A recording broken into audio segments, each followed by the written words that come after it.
Welcome to NVC for the week of August 22nd. I am your host, Jose Otero, and I'm here with a cadre of knowledgeable Nintendo experts this week. Wow. Yes. Who is that guy? I thought this was the Obama death panel. No, it wasn't at all. And so why don't we do quick introductions starting to my left? Hi, I'm Brian Altano. I didn't know I was part of a cadre, but here we are. Yep. Yeah, I thought I quit that a long time ago, too. I'm Peer Schneider. Hello. And I'm Jeremy Parish, who apparently is knowledgeable. Yes. And Jeremy is our special guest today. Jeremy, of course, some of you know, used to work for IGN and now is over at USGamer as a senior editor, correct? That's right. Excellent. And so on Saturday, Jeremy published an article over on USGamer called What's Nintendo's Next Move? And it was sort of an op-ed feature. Jeremy, if you could just give us sort of the quick summary. Okay. I didn't realize that was what this topic was going to be about, but It's getting dark in here. So basically, the premise of the article that I wrote was, everyone is pretty much ready to throw in the towel on Wii U, even though it's only 9 months old. There's just not much in the pipeline for the system. Like, Nintendo's bragging that they have one game a month for it for the rest of the year. That's not a lot of games. And, there are new consoles coming up. So, okay, so Wii U's in big trouble, but the question was, what do they do next? Like, should they just go out of business, or should they give up on the console market? Should they stick to it and keep trying to make the Wii U a success? Interesting recommendations. Yeah. Where did you lean? Well, I looked at Nintendo's history and the fact that the company has been through some tough times before. Yeah. And, I mean, where they are now is actually very similar to where the GameCube was 10 years ago. That was the last time the company lost money, on a quarterly or annual basis. And the way they handled the GameCube was to kind of, just sort of keep plugging away, releasing games for the hardcore faithful, and then with the next generation of console and handheld, take a huge risk and just kind of, throw caution to the wind and say it's, sink to heaven, or rise to heaven, sink to hell. Mm-hmm. Yeah. And that paid off for them in spades. And I feel like they were kind of trying to do the same thing with Wii U, but they wagered in the wrong direction. They tried to fight the tablet market. Yeah. But the tablet market's not a threat to consoles, it's a threat to handhelds. So trying to face off against tablets with a console is counterintuitive, and it's not working for them. I think they're maybe a little ahead of their time. I do think iPad, the next iPads and Android tablets are going to impact the console business because, man, the graphics are getting really, really good on some of those games. They are, but I mean, they're an intrinsically different experience. No, yeah, but they're still mostly used at home, right? Unlike mobile devices that you take with you and you're playing Candy Crush or Puzzle and Dragons or whatever while you're waiting for the bus. So you don't usually do that with a tablet. Some people obviously do, but it's still a home device that's quick to turn on, quick to play on. I do think tablet is going to eat into the console market, and the games are just going to get better. And obviously there are differences in the controls, and we love our controllers and buttons. I just think that I feel like the big appeal of console games is you're playing on a big screen, which you still don't do with tablets. When you get into like an Apple device or an Amazon branded device that actually ties into the TV, that's a threat, but that's still not a tablet because those little consoles, those set-top boxes, won't be something you take with you. So I feel like there still is a segregation between the two markets. They're not exactly the same, but they're competing for the same time, right? The time in the home itself. And like tablets right now don't offer awesome online experiences like game consoles.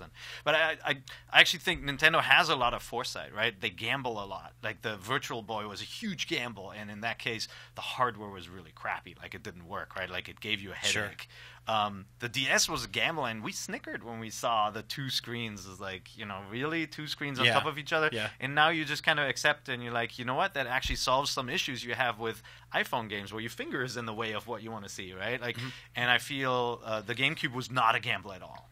Right? It was a gamble in that the way it looked maybe, and that they wanted to make it more mainstream, but it did exactly what the other platforms did, and they failed with that, whereas like the Wii and the Wii U do very different things from what the other consoles do. Yeah, but the thing is that what the Wii U is doing, like I said, it's competing with the tablet space, but if you look at what the other consoles are doing, the new upcoming consoles, they're actually doing the same thing by harnessing tablets to play the same role as the Wii U's gamepad. Yeah. So, there's this definite kind of push to keep tablets in a separate space from consoles. And, again, the experience is different because playing on a tablet is not the same as playing on a big TV with a big sound system and a nice controller. And in their cases, in Nintendo's competitors' cases, those tablets aren't required, right? I mean, it's an option. Right. If Well, you have a that's Vita the thing lying is that I think personally, second screen gaming concepts are mostly terrible and incredibly not fun. And everything that I've seen to do with second screens, everything I saw at E3 in terms of demos, was just a distraction that annoys me and keeps me away from the game, which is what I want to play. And those things are being built into next gen systems, but they're optional. So when people get annoyed with them and realize this isn't what I want to do, like this is another stupid gimmick like 3D visualization, those consoles can exist just fine without them, but the Wii U can't exist without the gamepad. And not only that, because the GameCube is built into it, it's keeping the cost of the system comparable to the PlayStation 4. It's like $50 cheaper than the PlayStation 4. Yeah. Because PS4 doesn't come with PSI, whereas the gamepad is built into the cost of the Wii U. You can't have a Wii U system without the gamepad. Yeah. Look, I mean, I hear you. I think the one challenge to the whole tablets and consoles are separate argument. I think smart glass and all that is a completely different story because that's more of an extension of what we get on television. Like you start watching The Walking Dead on TV, is like use the second screen experience to have something that distracts you from what you want to watch, right? Like that stuff gets on my nerves, so badly because somebody heard that I use a second screen to while I'm doing something and then tries to own it. The whole point of my second screen experience was that I want to look up an actor on IMDb, or I have like a random need, or I'm bored with what I'm watching, I'm using the second screen.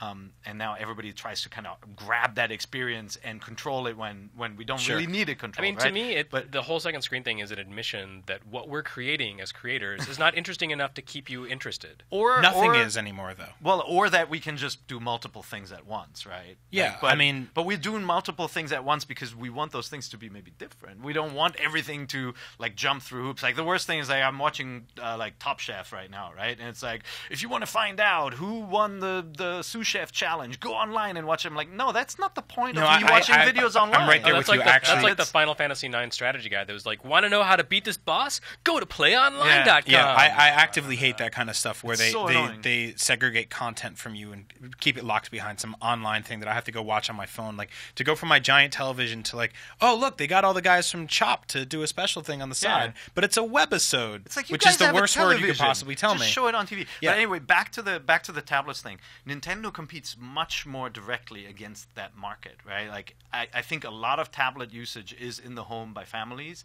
and a lot of kids take over their parents' iOS devices. Mm-hmm. And I mean, we know there's been studies on playtime from minors on those machines. There's a lot, right?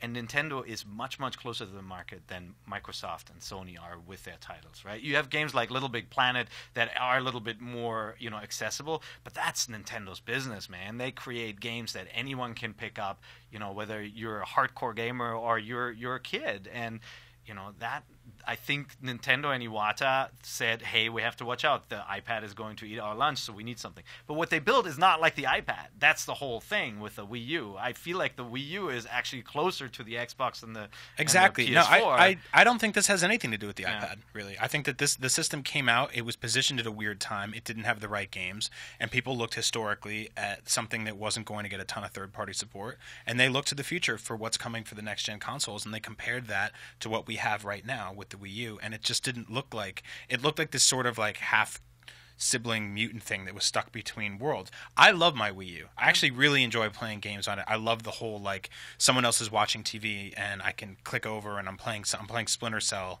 on a little screen in my hands. I love that. Mm-hmm. I think that that's something that everyone obviously is going to be trying to do in the next few years. I think that that's a great idea because unless we all get our own TVs, we're going to be having arguments over who gets to do what.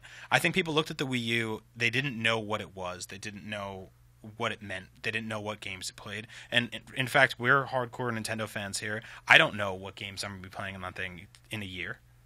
Smash Brothers maybe. After December. Mario Kart maybe. I mean, I still don't know. Their messaging has been screwy since the start. Yeah, no, I mean, they said Mario Kart is 2014, and then Smash as a Brothers Nintendo fan what's coming, right? Like the big franchises, you have a good idea. So let's, I'm sorry, I don't mean to interrupt, but there was something brought up earlier that I kind of wanted to focus on a little where we were talking a little bit about the second screen experience. Mm-hmm. And shouldn't Nintendo sort of be leading the way on that, considering that they have the most experience with it? Well, I mean, With yeah, the they DS? have experience building games on two screens, but that's not the same as a second screen experience. What you see with the two screens on DS is an integral package. It is the same experience spread across two screens for different purposes, like for a menu or a map or something like that.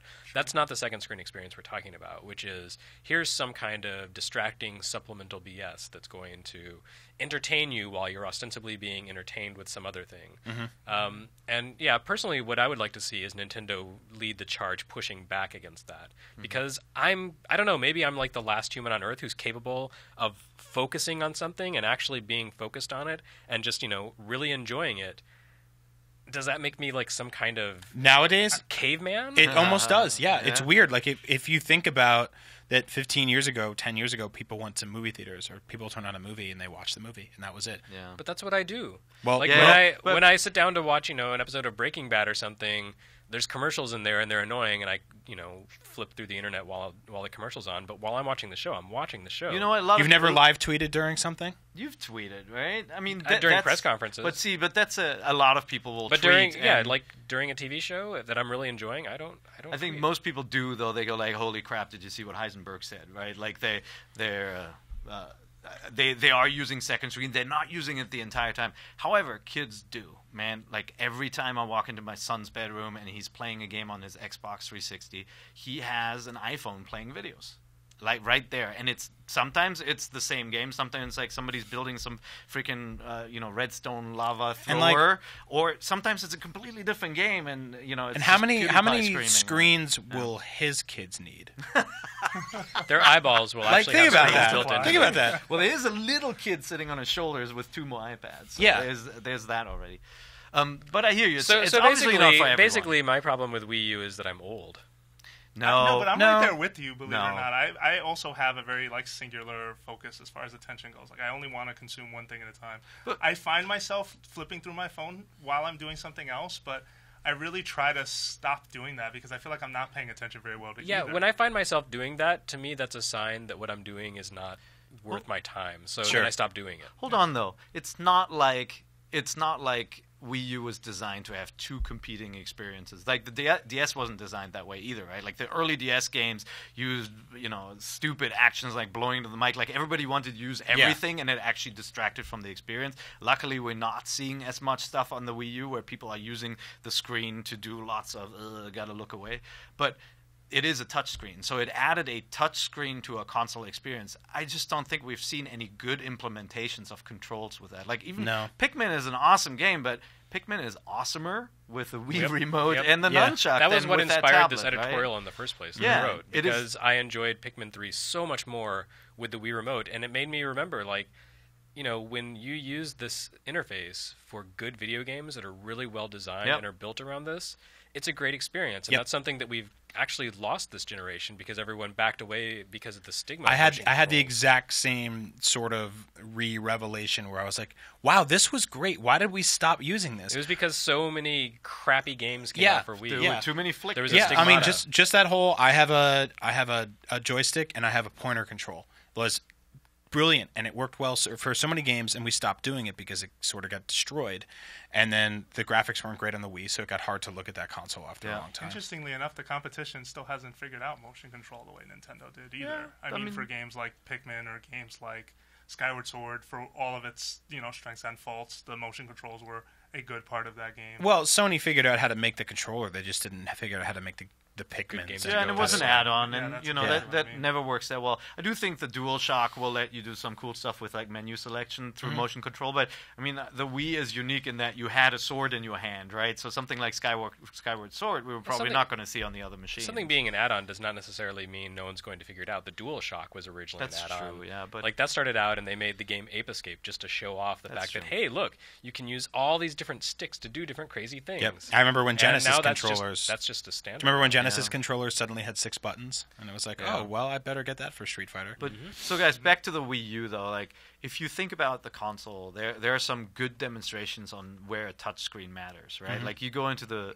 you go into MiiVerse and you see the drawings that people share. There's something that's very unique that would be really hard to pull off on any other console platform. Even on a PC, I mean, you need people who have tablets can maybe do drawings or you can scan something, but the Wii U is really unique that way. It's just that the software didn't follow, right? Like, even Nintendo's core titles didn't have that many applications that needed the tablet. Mario dabbled in it with the ability to say something about a level, right, which was really clever, but you could do that with like normal text entry. And so I think that's the big question.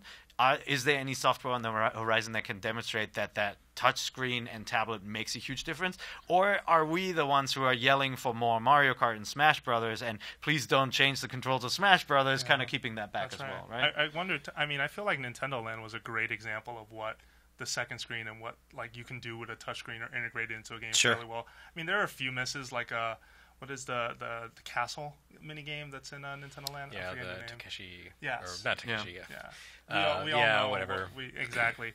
But there were really smart implementations of it, and they mostly worked in a party setting. And it feels like some of the better second screen experiences have also focused on multiplayer. Multiplayer has been kind of the thing that makes it cool. Yeah. I will also say, too, Nintendo got a lot of shit for launching a sort of half-baked console that had a lot of problems and day one patches, and there were problems with things, and updates didn't work, and things that they promised didn't come until later on. Yeah, that's because people haven't used Xbox One and PS4 yet. But they're going to have the same problem. Exactly. Like, if you think that was bad, wait until this fall. We get to do that all over again. The Wii U was a lot of people's first console launch. Like, get ready, guys, because I'm not wishing perils on any of these people, but this is what happens. Yeah, the reality of complicated machines coming out and millions of people testing them for the first time.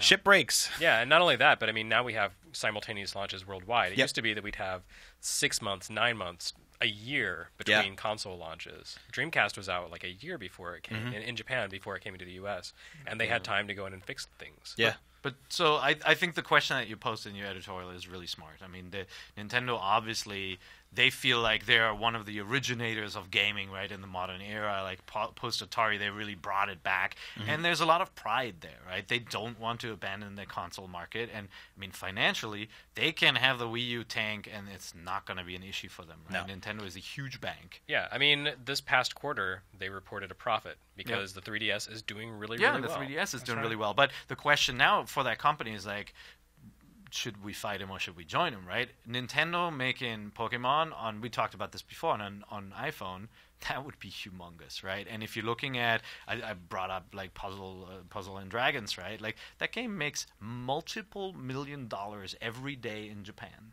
It's through microtransactions, and Nintendo could definitely make a lot of money with Pokemon on iOS, and they could make a lot of money on some of the existing consoles as well, especially if they still keep their 3DS and own the handheld market and tie it in with consoles in some fashion. But why not drop the price of the Wii U a little bit and put a Pokemon game on Wii U and move all of that audience over there? I don't think they're making any money on Wii U consoles now, and if they drop the price, then they're losing money every time they sell a system. Sure. So the better the system does, the worse it is for their financials. Okay, well, so then it makes more sense to start doing things like bundles and stuff like that. But so then they ride out this fall is what we're basically all saying, right? As far as well, look, their launch. I mean, even if they do that rumored Wind Waker bundle, as Jeremy said before, they're $50 under the PS4, which is a ridiculous value to look at. If you get Wind Waker. Yeah, I mean, well, if you look at the difference between those two things, the PlayStation 4 launches with what?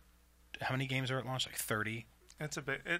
On paper, it's a big launch, but I mean, will all those games make it? Is always the question, right? I mean, we see delays happen the closer we get to a launch, right? Like that's not a new or crazy thing. And those games will have their share of problems and stuff like that. But to look at something that's a generation ahead, but $50 more, that's. I mean, if you're sitting in the store.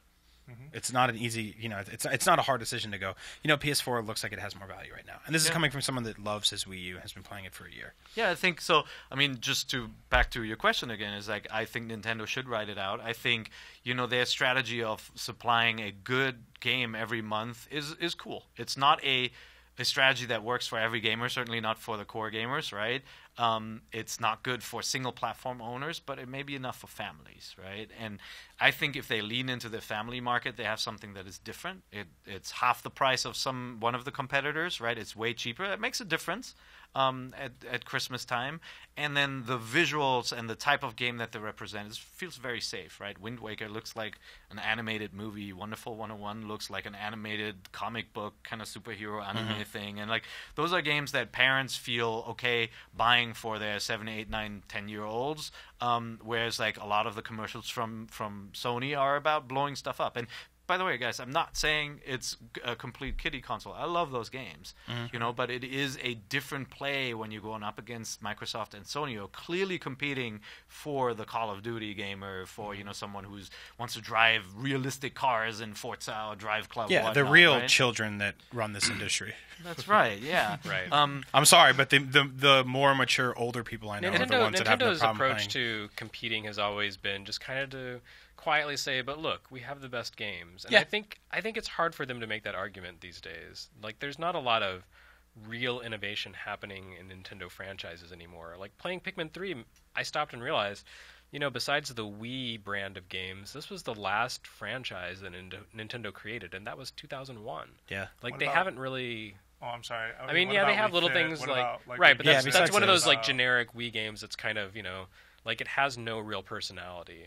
Like, hi, I'm a talking balance board. No, remember Okay, they that's called great. they called Woohoo Island a character. Remember that? Yeah. I remember that. So Yeah. they don't have that legacy kind of happening within the past decade. It's Yeah.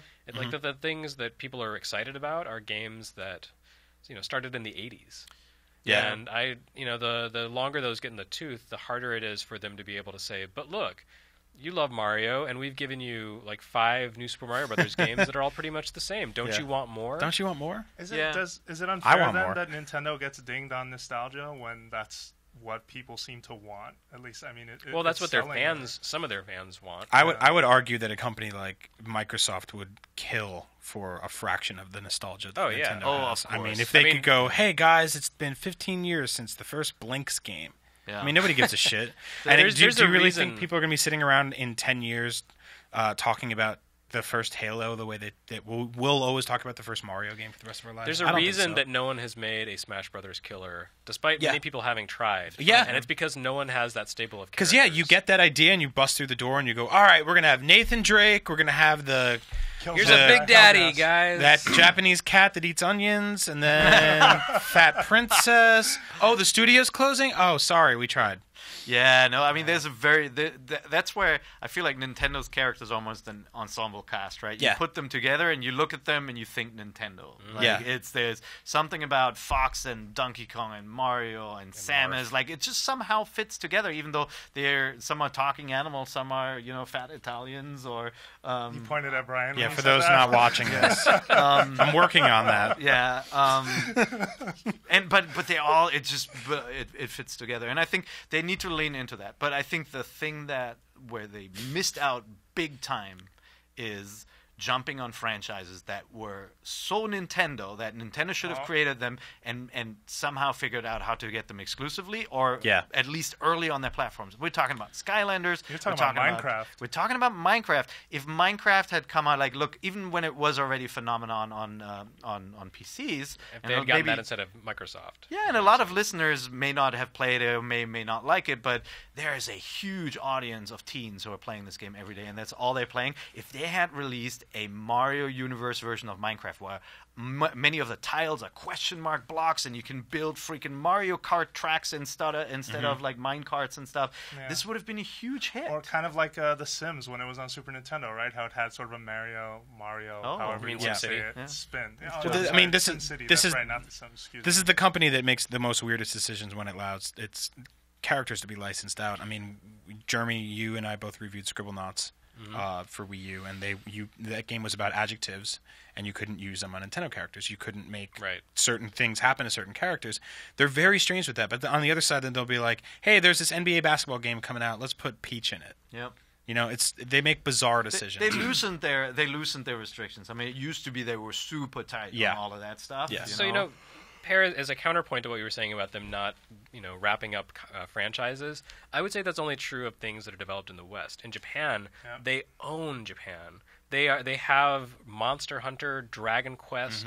they have all these huge franchises wrapped around their finger. Do they own it though because they actively pushed for them, or because the 3DS was a runaway success and these guys came will over? actually Right? say because Monster that's Hunter not was how the big on- Japanese do business. But Monster Hunter was big on PSP, right? It was. And not on previous Nintendo systems, and only with the success of the 3DS did it come over, and then no, probably they baked a Wii U version They in had there, Monster right? Hunter wrapped up Yeah, back when no one cared about 3DS. Yeah, Monster Hunter was making Sony money. I mean, that was selling PSPs. Yeah. Nintendo every threw year. giant stacks of cash at Capcom. You think so? They must They have. did have. I mean, they obviously had. there was no confidence in 3DS at the time that they said Monster Hunter 4 coming to 3DS. Yeah. That was out of left field, and that was something no one expected. And it seemed kind of like suicide for Capcom. But now it's the right decision because 3DS is doing really well. They did do a similar thing with GameCube. Obviously, with Sega, they pushed hard on the Sonic franchise, or so we think. It may also be that Sega just recognized that Sonic is best at home on a Nintendo console. So there are definitely those relationships, and we have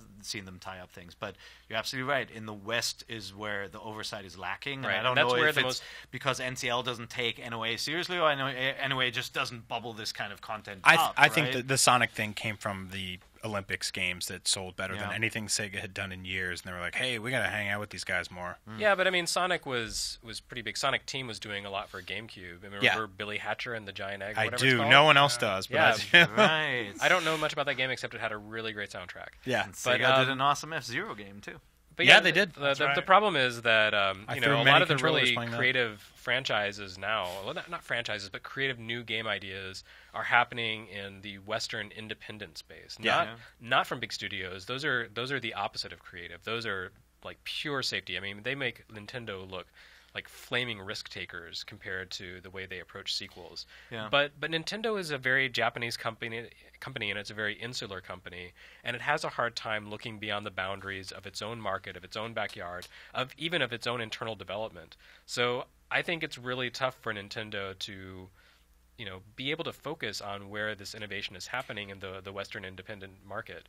And you know, I'm sure there are people at NOA pushing to make NCL aware of this, but it's And just going to sometimes be it a works. long time before Yeah. NCL really wakes up to it, and it may be too late then. And sometimes it works. Lego City is an example where Nintendo was able to sign on a partner, right, to create a unique game for Nintendo platforms. And yeah, that but game it's was not like awesome. it's not like they've wrapped up the Lego brand. but they got an exclusive game for Nintendo. They did, and the unfortunate thing is that I think a lot of the Lego games sold not just on the Lego brand power alone, but the piggybacking brand like Indiana Jones and Star Wars Yeah, and stuff. right. And Lego City was missing that one factor, right? And then honestly, I mean, they didn't push it either. Like, Lego City yeah. was weirdly for the '80s babies that remembered Legos when they just Back used to when they were be- just Legos. Yeah. Yeah, it was just like, hey, it's the cops. The and space set. Hey, Yeah. it's the pirate set. Totally, and they nailed that. And for me, I love that game. But kids nowadays would rather. I mean, if you can get the open world Avengers Lego, then yeah, you're gonna play that over like, you know, Lego Town or whatever. So to Pear's point earlier about, you know, going after maybe some of the Western games, where do indies fall in all of this? Where, Well, I mean, that's what I was talking about, Yeah. and that's where the great ideas are coming. And Sony is the company that's going in and saying, "Give us." Yeah. And you know, there are some indie games showing up on eShop. Yeah, they had I'm not little denying that. They had Little Inferno But at launch and some I, other I think titles. they're There's a ton doing a of better stuff, job but with that kind of stuff, and I think They are, right, but Sony is eating their lunch. yeah, And they're not- totally. But I think that right now that's a really good debate to see happening. Like to see all these people fighting over these little guys. Oh, It's absolutely. such an awesome space that I can look down at my Wii U and be like, let's see, do I play Rayman Legends or do I play Cloudberry Kingdom or do I play like they're all, and if you go on the eShop, they're all, you know, showcased with the same sort of level of real estate where you can go, here's a giant picture of Pikmin 3. Right underneath it is a giant picture of Little Inferno. Right. You know? So I think that's a cool thing to see, and I think honestly Nintendo would be smart to leverage a lot of that because that takes the weight off of their shoulders for a little while they figure out how to make HD games, Yeah. which they still totally haven't learned. But a lot of that is not making its way back east, and No. that's also the case for Sony. I was talking to some people at the Sony Gamescom tie-in event that they had here in San Francisco a couple of days ago, where they were showing off a bunch of Vita games, and you know we were talking about, hey, there's all these really great games that are coming, and oh, here's one game from the Japan studio. Yeah. One game. All the great stuff that's happening on the Vita right now is coming from the West. That's crazy. Like, when has the West ever been the driving force behind making a handheld console attractive? That's never happened in the history of history. I would argue that most game developers in the West got burned out by the annual regurgitation cycle faster than most game developers in Japan did. It's a lot easier to break away from blah, blah, blah 2013 than it is for, hey, it's the third Mario game in 5 years. Yeah. Like, to sit there and go, I want to make an indie game. I mean, if you look at, like, Fez and what he was working on before he went to make that game, like, read about when he was at Ubisoft, and it's just like, that's miserable. Like, people would come in and shit on his ideas, and he'd leave. Like, I think in Japan, it's sort of different. I think for Nintendo specifically, they have that weird design philosophy where somebody gets a good idea for a game, and instead of making it into a game, they figure out how to fit it with one of their franchises. Where they're like, oh, what if we had this motion-controlled sword thing? Oh, give it to Zelda. Yeah. Oh, what about this? It's a flashlight hunting thing. Luigi's perfect for that. We'll give his uncle, we'll give him a mansion, and then we'll give him a whole story for it. Well, one of the reasons they're not sort of caught up, I guess, on independence, right, is because the scene is so small in Japan. It's not a way that it's not out here where like there are things like Kickstarter where more and more indie projects are getting exposure. I mean, I guess that stuff is there an equivalent in Japan? I don't think so, and that's why like for Kickstarter or for no indies. Japanese studios are using Kickstarter. Yeah. I mean more. I guess what I mean more is independent developers in Japan they're like finding ways to get word out about their product. I think They're working on it, and things like Bit Summit are really going to be helpful. But you know, the cultural differences between the West and Japan, I think, are a big factor there because the individual, like, you know, aspirations, that sort of thing, are kind of pushed back to the side. The Japan is not a culture as much about like the American dream of I'm going to get rich. Yeah. And so I think that has something to do with the fact that Japan's indie scene, people going solo, has been sort of slow to happen. And you look back 10, 15 years ago, and the really cool indie games that were happening by guys like Kenta Cho and Aba, Pixel, those were all Japanese guys. Mm-hmm. But then, Suda. like...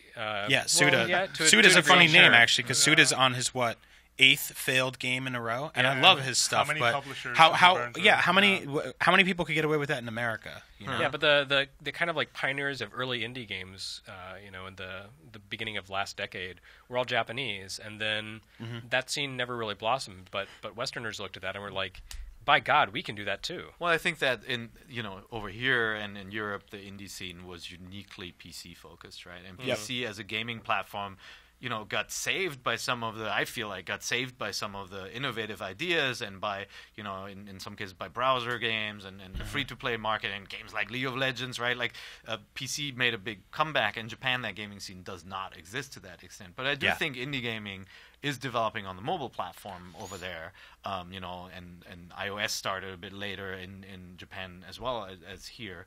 I do think that we're going to see a ton more of that in the future.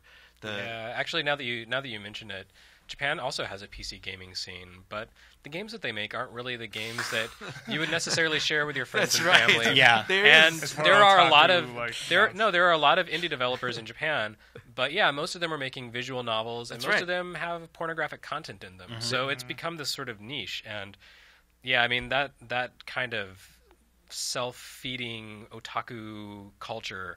I think that's really been toxic to Japan. That's right. I'm glad Pear doesn't make us cover those things. I don't want to be the IGN of panty stealing Sims or whatever is next on their How list. come you keep on asking about that? I just want to play them for fun. I feel like that's... Well, you may have your chance. Xseed's publishing a very smutty game on the eShop in a couple of... Senran Kagura, yep. Anyway, so I mean, where do we see the Wii U landing? Like, is it the second console like it was the GameCube, where you played all the interesting things there once every couple of months, but you played most of everything else on your PS4 or Xbox One? Yeah, and does Nintendo figure out the third-party situation? Yeah, because I mean, they're not winning the war ever. I don't think it's even the second console. Honestly, I think it's the third. I think 3DS is going to be the second console already, right? Sure. Like, if you have a mainstream gaming platform. You have one of the big kind of next-gen machines, and the 3DS is really the only dedicated handheld choice, I think, which puts Wii U at kind of third, maybe, Then they need to figure out a way to piggyback off of their own success then. And I mean, like, the Animal Crossing app for Wii U was not it. Like, it's a step, and it's them going, hey, wait a minute, let's try to get those people over here. And that's the conversation they need to start happening. Like, there needs to be connectivity between all of those things. And it's like, it's weird that Sony kind of figured that out. I don't know if it's connectivity as much as, like, something you love landing on the Wii U, right? Like, Smash Brothers is interesting because it used to be that you had to have a console to play Smash Brothers. Now they're putting it on 3DS as well, right? But like, are there ideas like Animal Crossing that people fall in love with that then will make their way back to the Wii U and really hook you there? See, I don't think you can count on Animal Crossing being the savior of Wii U because I think what people have realized is this game works so well on a handheld system, and I don't want to play it on a console. Yeah, and I'm not sure, Brian, if Sony has really figured it out. I mean, I feel like some indie titles you're seeing like these cross-buy experiments or the occasional first-party cross-buy experience sort of thing happening, but I still don't know if necessarily that's a huge factor for people. I still don't see. No, but I mean, them doing that with some games is better than me going, hey, it's my fourth thing I've bought Balloon Fight on. Yeah. I mean, that's ridiculous. Virtual Yeah, but this time it was only 30 cents, so it's kind of worth it. I mean, there's no communication between any of those platforms. And the fact that Sony just came in and they're like, oh, you can play all your PS4 games on your Vita. That's just the thing we're doing. And Nintendo was like, you can play your thing on your TV or your small thing here. I think that that's was their matter whole of time. pitch. I think Nintendo will absolutely go there where you feel a sense of ownership over your Nintendo library. And, you know, honestly, I wouldn't be surprised if someday we'll own these games. We'll be able to play them online on Nintendo.com as well if you bought them, right? Sure. Like a lot of the classics. Like, that to me makes sense, where with Nintendo, it's less about the hardware than it is about these game franchises and these characters. And so that should be central to the Nintendo experience of the future. That's interesting because to me, I see Sony being the first company to go with their console brand PlayStation as a service rather than a device. Like, to me, Yeah, I actually totally agree with see you. 5 or 6 years from now, PlayStation will be a chip that you can put into a Blu-ray player or a television, and you can just stream those games and play them on any device you own. Nintendo has always been hardware has always been integral to Nintendo because they want that control over that ecosystem, and they want to kind of create this self-contained experience. In the and past, I I agree. feel like it's. I I have trouble imagining them saying, the hell with it. Let's just, They make were- a game. Have any of you guys? I'm sorry, but the control on the ecosystem, if Wii has anything to go by, tends to fluctuate. I mean, you have like Nintendo will basically approve a game being published or not, but there was some really bad shovelware on Wii. I mean, is that part of? Like, Well, that's because they got rid of their seal of quality, man. I know. Once that sticker went away, everything went away. Yeah. I think been dark days. Wii was a unique experience. I mean, GameCube actually had a pretty quality lineup compared to the Wii, right? Like, Yeah, if you because so think few back- people were making games for it, they tended to be pretty good. Yeah. and like there were third-party games like Time Splitters that were just awesome. And, So, you know, when I say they want control of the hardware, I don't mean necessarily they're going to micromanage every Right. game that comes out for it. What I mean is that they want that, that sense of how does this machine work? How can we get the most out of this device? Like, Nintendo always makes the best-looking games for their systems. Yeah. Or Yeah. their second parties. Retro made amazing-looking GameCube Sure, games. and to back up real quick, I think had the GameCube sold 5 times more than it did, it would have had maybe 10 more amazing games and 200 pieces of shit. Yeah. Like that we never would have played, suddenly went there instead. Because, Yeah, we pieces don't- of shit went to the other platforms instead. Yeah, we don't know that. I mean, there were really good and unique new franchises started on the other platforms that just couldn't be done on the GameCube because of some of the limitations and the way the ecosystem was set up, right? Like, GameCube just opted out of online and didn't even want to further that. I mean, not in terms of power though. Yeah. I mean, graphics wise, graphics-wise- Resident Evil 4 looked better than anything else that came out that generation. GameCube well, it was looked best a- on GameCube, actually. And yeah. GameCube was a good machine. There were a I loved bunch it. of games that actually looked really nice on GameCube too, but it also came with a lot of limitations. And back to the whole hardware story. Yeah, I think Nintendo is the toy maker, right? They are, whenever they approach a new console or a new piece of hardware, they're thinking about an action that you take. Like, how is this different? How does this get you closer to the game experience? And I could imagine them in the future being even more of a toy maker. And not building the traditional kind of console hooking up to a television setup and letting the other guys that do that. I mean, maybe not. Maybe they're just way too proud to ever get out of that market. I don't think it's pride. I honestly think that I think there's some pride involved. pride. You do? Yeah, Because I I think it really is. feel that they're just sort of sitting there going, well, I don't get it. I thought people just want to play Mario games and stuff like that. What's wrong? And everyone's like, no, we want leaderboards. We want interactive online messaging. We want kill death matches. We want to be able to link up with 50 people and watch a movie together. And Nintendo's like, oh, shit, I guess we can try that. Well, here's TV. Well, Nintendo has always positioned themselves as like not following the trends of the industry, but Yeah. then again they did make a tablet-based console, which is weird because the tablet was becoming a thing before. Right, the and they gamepad made a came along. 3D handheld because 3D was like the big trend. This is Now probably no the one only- wants 3D. It's an Yeah. embarrassment.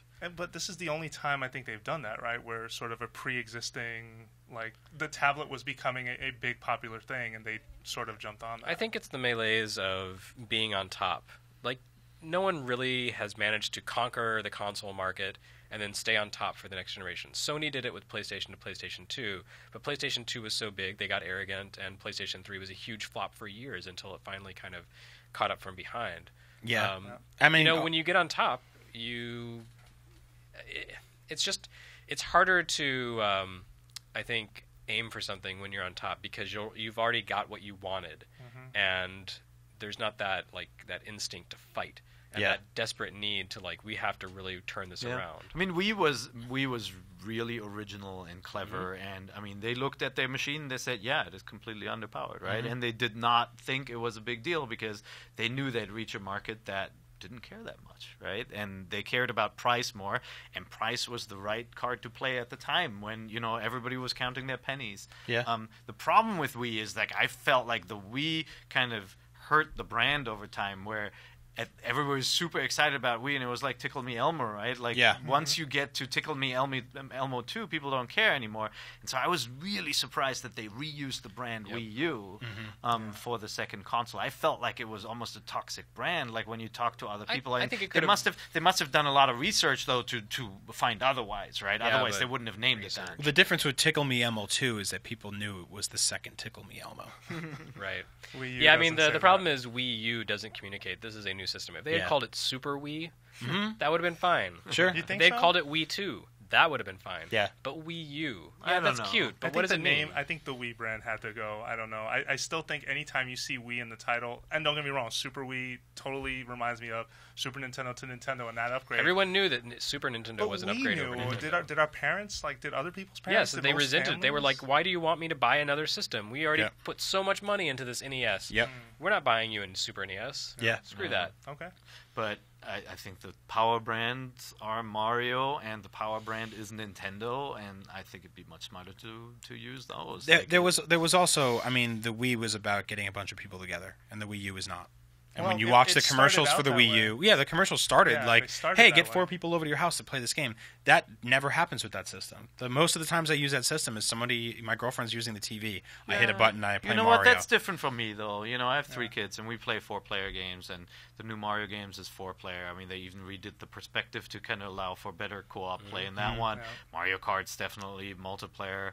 Pikmin has a multiplayer mode. So I think that's happening more. So but let me- I think it is happening for families. Let me Again, ask you yeah. this then, because your kids aren't jaded old cynics that review video games for a living. What do they think about the Wii U? They love Pikmin and they want to play it, but they are what kids talk about on the schoolyard are iOS games and That's true. Minecraft. And honestly, very early on, I don't let my 11-year-old play Call of Duty, but his friends all play Call of Duty. Yeah.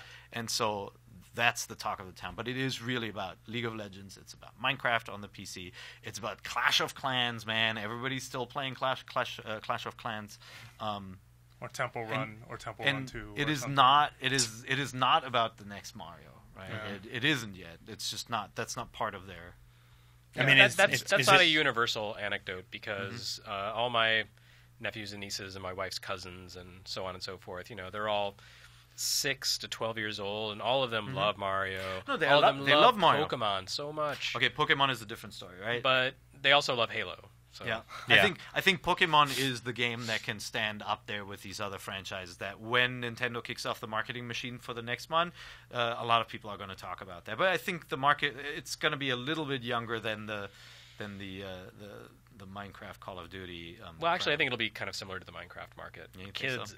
preteens Actually, love Minecraft. Minecraft's really young do, now. yeah. You're right. Yeah. It started off much older, and now it's very young. Very much. It's so. like reverse My Little Ponies. Yeah. Wow, it's That was hard good. to. It's hard to. It's hard to. I wonder if people at home are like, "These guys are supposed to love Nintendo. I don't understand." Oh, Wah." no, you love come on, Nintendo. you I guys do. know we love all Nintendo. love Nintendo. Give me a and- break. And that needs to be sort The of my clarified for love for folks. Nintendo is the reason I'm sitting in this chair. It's the reason I have I this think job. it's true of It's- everyone here, actually. I would not be critical of Nintendo if I didn't care about Nintendo. Yeah.